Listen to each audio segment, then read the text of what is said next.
పరమేశ్వరుని ద్వాదశ జ్యోతిర్లింగములలో 5వ జ్యోతిర్లింగం వైద్యనాథ జ్యోతిర్లింగం. రావణాసురుడు పరమేశ్వరునికై కఠోర తపస్సు ఆచరించి తన 9 శిరస్సులను అగ్నికి అర్పణ చేశారు.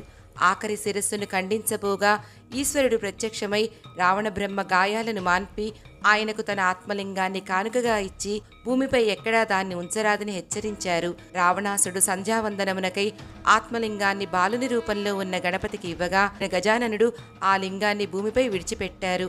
ఆత్మలింగం అక్కడే జ్యోతిర్లింగంగా ప్రతిష్ఠితమైనది. రావణుని గాయాలను వైద్యుడై మాన్పినందున స్వామికి ఇక్కడ వైద్యనాథునిగా పేరు వచ్చింది.